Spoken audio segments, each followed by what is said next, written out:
नमस्कार साथियों, आपका फिर से स्वागत है आपके अपने यूट्यूब चैनल 2020 एजुकेशन में। दोस्तों, मैं हूं दुर्गा प्रसाद यादव और आज की इस वीडियो का हमारा टॉपिक है a girl with A basket, जो कि क्लास 12th के फर्स्ट लेसन प्रोज का है ये।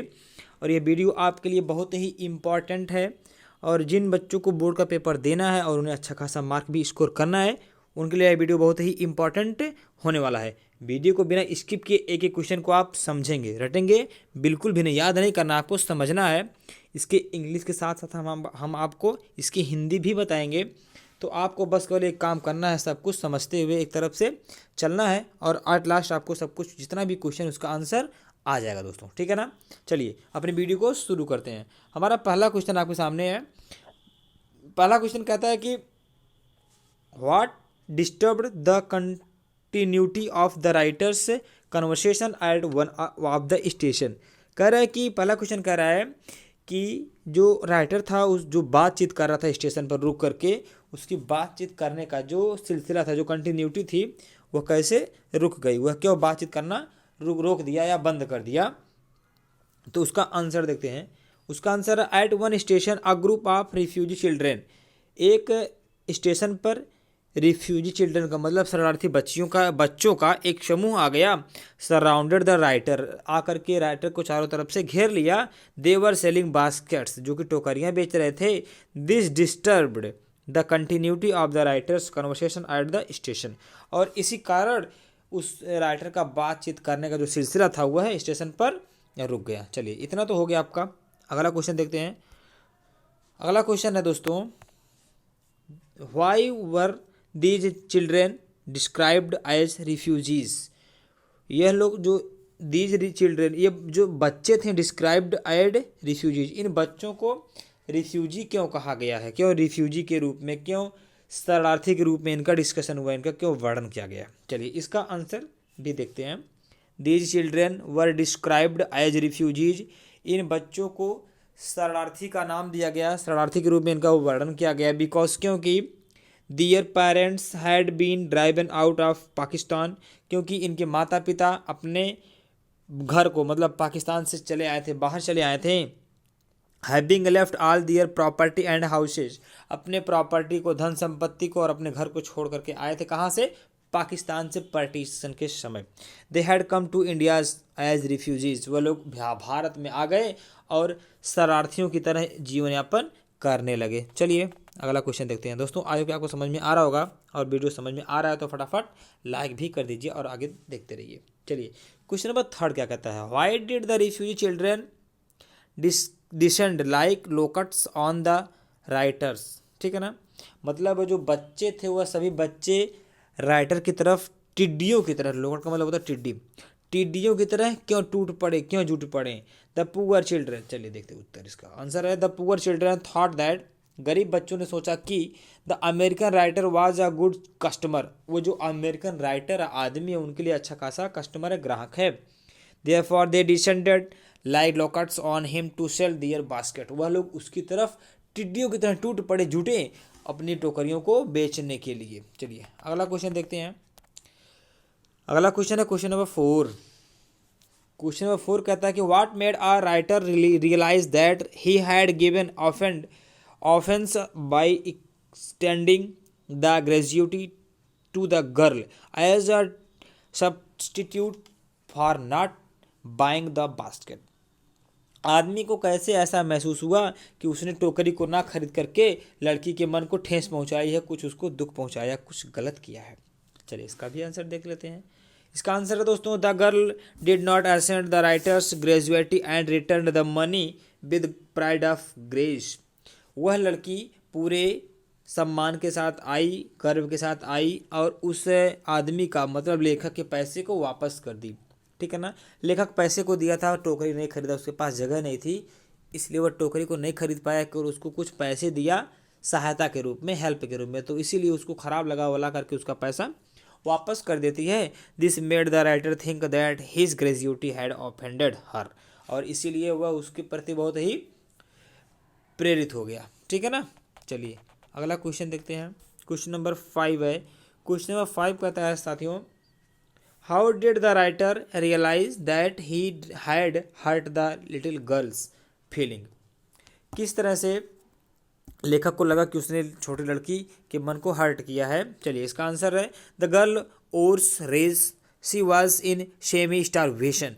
लड़की एक फटे पुराने कपड़ों को पहनी हुई थी और भूखमरी के कागार पर थी। इवन फिर भी then she return the gratuity of the writers with all the seriousness pride and graciousness of a lady. एक युवती की तरह वह आई। देखिए जो लड़की थी भूखमरी के कागार पर थी, भूखमरी से मर रही थी, फटे पुराने चिथड़ों को पहनी हुई थी, फिर भी वह सम्मान के साथ आई, सम्मान पूर्वक एक युवती की तरह उसके पैसे को वापस कर देती है। This type of reaction made the writer realise that he had hurt the little girl's feeling. और इसीलिए वह रियलाइज करता है कि इस लड़की के अंदर कुछ महानता अवश्य है। चलिए आगे देखते हैं। अगला क्वेश्चन कहता है कि what did the writer do to get a feel of the pulse of the nation. वह आदमी राष्ट्र की भावना को पहचानने के लिए और क्या क्या किया। टू गेट, आंसर इसका है to get a feel of the pulse of the nation the writer talk to English knowing Indians on his journey. अपनी यात्रा के दौरान वह भारत के लोगों से कुछ इंग्लिश जो जानते थे उनसे वो बातें किया राष्ट्र की भावना को जानने के लिए।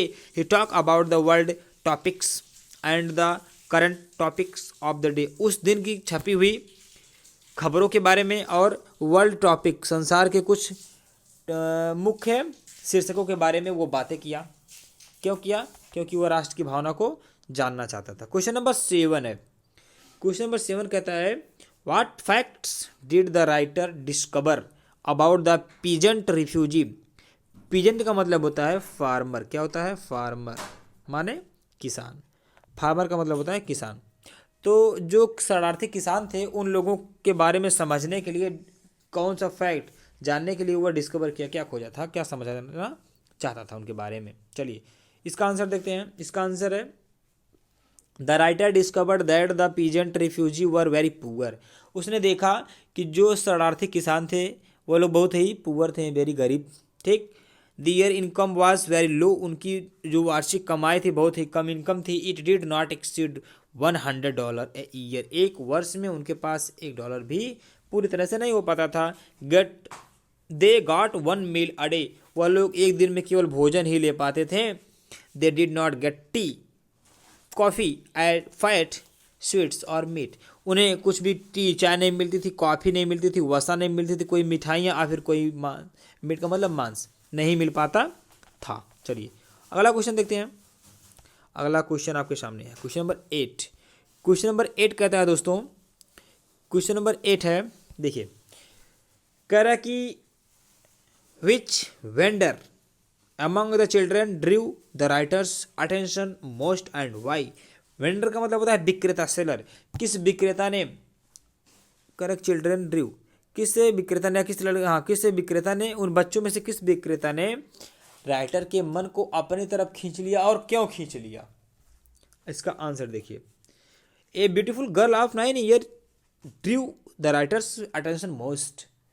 एक 9 वर्ष की लड़की जो बहुत ही छोटी थी, एग्रेसिव थी, उसने राइटर के मन को, अटेंशन को अपनी तरफ खींच लिया। बिकॉज, क्योंकि she was beautiful, diligent, aggressive and earnest. क्योंकि वो बहुत ही सुंदर थी, एग्रेसिव थी, मतलब प्रभावशाली थी, उसकी आवाज़ें प्रभावशाली थीं, इसीलिए वह लेखक के मन को अपनी तरफ खींच ली। हर टीयर्स, उसके आंसू, and voice impressed him to most. मतलब उसके जो आंसू थे, उसकी आंखों में आंसू थे और उसकी आवाज़ बहुत ही प्रभावशाली थी। ठीक है ना। चलिए अगला क्वेश्चन है, क्वेश्चन नंबर 9 है। क्वेश्चन नंबर 9 कहता है कि what one reason did the writer give Pandit Jawaharlal Nehru for his having fallen in love with India. उसने, राइटर ने पंडित जवाहरलाल नेहरू को कौन सा कारण बताया कि उसे भारत से प्रेम हो गया था। चलिए आंसर देखते हैं। The pride and high senses of self respect of the little girl was one reason which the writer gave Pandit Nehru for his having fallen in love with India. उसने केवल एक ही कारण बताया भारत से प्रेम होने का कि उसने उस लड़की के अंदर से जो भी अच्छी खासी सोच देखा, उसी का वही कारण बताया था कि आप यहाँ पर जो छोटी सी लड़की देखा उसने बहुत ही वो अपने आप में क्या थी, जिसको आप कहते हैं कि सम्मान पूर्वक रहना चाहती थी वो, ठीक है ना। तो ये सब चीज़ें किसी भी कास्ट में, किसी भी पॉलिटिक्स से उठ सकती हैं, किसी भी सिस्टम से उठ सकती हैं ये भावनाएं। चलिए अगला क्वेश्चन है क्वेश्चन नंबर 10। क्वेश्चन नंबर 10 कहता है कि what was the writers purpose behind his conversation with the common people of India. Common people of India मतलब भारत के साधारण लोगों से बातचीत करने के पीछे उसका क्या उद्देश्य था, क्या पर्पस था। चलिए आंसर देखते हैं। The purpose behind this conversation was to get a feel of the pulse of the nation. वह कॉमन पीपल से मतलब साधारण लोगों से बातचीत करके राइटर भारत के राष्ट्र के बारे में कुछ जानने का प्रयास कर रहा था। चलिए अगला क्वेश्चन है दोस्तों, आई होप कि आपको समझ में आ रहा होगा और इस वीडियो का यही लास्ट क्वेश्चन है।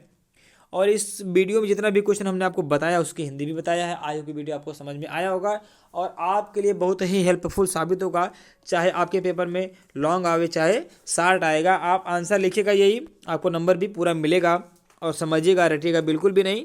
कहने का मतलब इतना बस केवल कि एक एक अच्छा नहीं रटना, आपको समझ लेना। आपको हिंदी भी हम इसीलिए बता दिए हैं और आपका ये पहला लेसन आपका रेडी है। इसका हम रेफरेंस, कॉन्टेक्स्ट और एक्सप्लेनेशन भी बताएंगे और उसके बाद हम लोग बात करेंगे तब सेकंड लेसन की। आप बस केवल एक साथ सीक्वेंस में हमारे साथ बने रहिएगा। चलिए क्वेश्चन नंबर लास्ट को देख लेते हैं।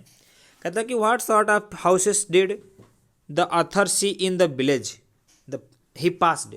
वह जिन रास्ते से, जिस गांव से गुजर रहा था, वहाँ के जो घर बने हुए थे वह कैसे बने हुए थे, किस तरह के थे।